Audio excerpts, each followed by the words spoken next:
Imagine seeing your child drive off to college and then come home in a hearse. The family of Riley Strain doesn't have to imagine that awful scenario. They've experienced it. And tonight they have more details and more questions about the death of 22-year-old Missouri college student Riley Strain.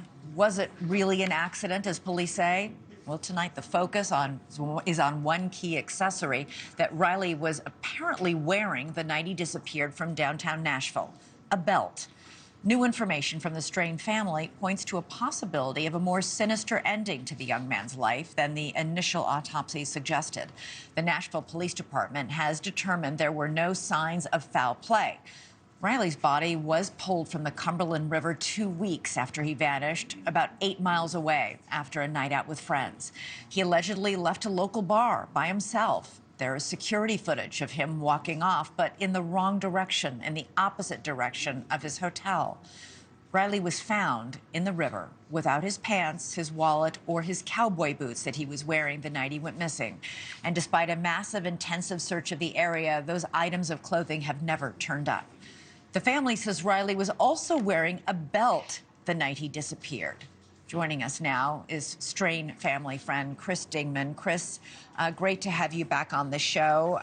It's the first time I've had you on the show since Riley's funeral. I just first want to ask, how are Michelle and Chris and the rest of his family doing?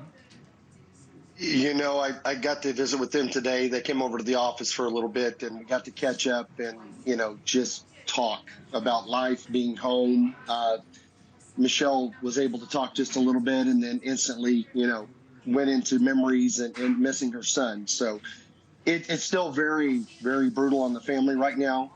We're in the stage right now to where we want answers. Yeah. We were able and blessed to bring Riley home and, to bury him properly. But now the war room is totally turned into getting answers, because people know there's some answers out there that we need to have. What are those answers that you need, and how are they related to this belt that he was apparently wearing that night that his parents say he wore every day? Yeah, there's still some people of interest. We noticed that NewsNation actually reached out Friday to the Metro Nashville Police Department following up on the investigation, seeing if there was any new information, and was told abruptly that there was no investigation.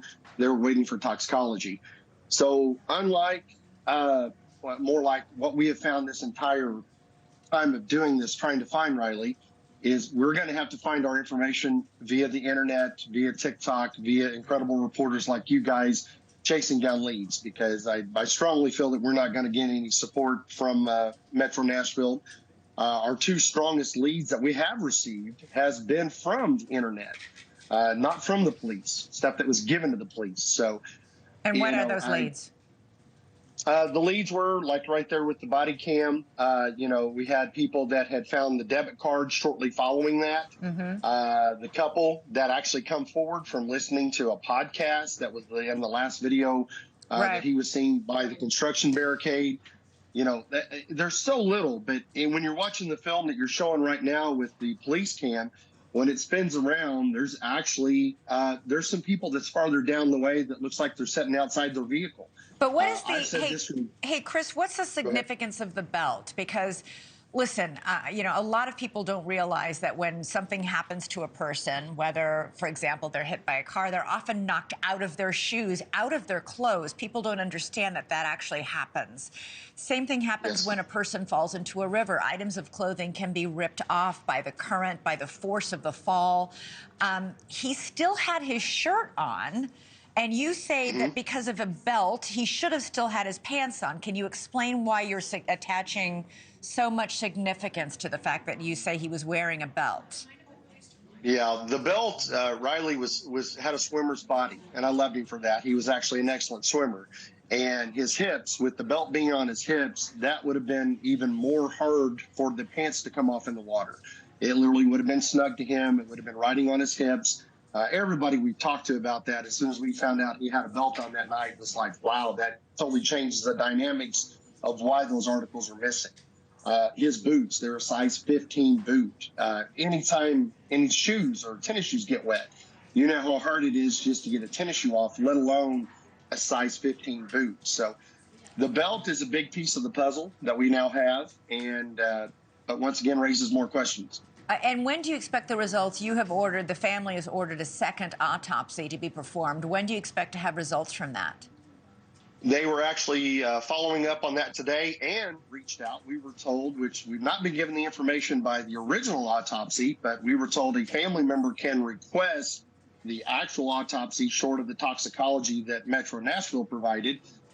We were not aware of that information. So the family did reach out today, I think left messages to try to get that initial report also. So we're hoping within the next 24 hours to get more answers than we currently have. Right. But I also wish we would have been given that when it was done a week ago. Yeah, that would have been helpful. Thanks so much for watching. Go to joinnn.com to find NewsNation on your television provider. And don't forget to click the red subscribe button below to get more of NewsNation's fact-driven, unbiased coverage.